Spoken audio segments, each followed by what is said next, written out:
Kunal and Nooresh also joining us. Gentlemen, good morning. Nooresh, how's the setup looking for trade right now? Mild selling from FI yesterday, both in cash and FNO as well. Bank Nifty was the big pressure point, but still Nifty has managed to come almost to just about 2% away from all-time high. So the Nifty is doing well. We've seen IT as a sector do well. We are back closer to all-time highs, and it's across the board. In terms of IT, we've seen a TCS do well as a smaller company in IT pack do well. So at the same time, banks continue to be a problem zone, and they've been a problem zone in terms of performance since post-COVID. The whole correlation has gone off in terms of banks being outperformers. So for now, Bank Nifty is the one, once it needs to sustain above that 51,000 mark for it to show that recovery is in place. The structure is positive. Globally, the markets have been positive. So the bias remains positive for a possibility of again testing the new all-time highs.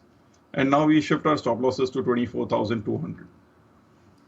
Right, okay. Kunal, a day of consolidation largely yesterday. What's in store for us today, given the stark underperformance from the banks and the other sectors which are pushing through now? Yeah, I think it's been a good series of bounce for the indices, almost a 500, 600 point bounce for the Nifty. And this, I think, is in context with how the global markets have panned out. Now, you've seen almost a 5,000 plus point recovery for Nikkei and 1,500 plus point for Dow Jones. And when you see such kind of a ferocious rally or a comeback for the global markets, it's bound to be that our markets will also have a very similar kind of a trajectory. Now I think what we've seen over the last few days of the indices index trend is the Nifty holding on to its 50-day moving average, and I think that's the key from a short-term kind of a play. So I think the previous lows of 23,900 for the index, I think that should now act as a major support for the Nifty, which also coincides with the 50-day moving average.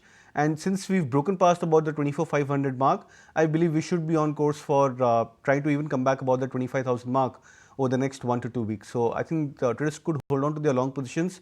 23,900 could be a positional stop loss for this trade, and on the upside 25,000 is what one can expect over the next couple of weeks. If you like this video, then like, share and subscribe to ET Now.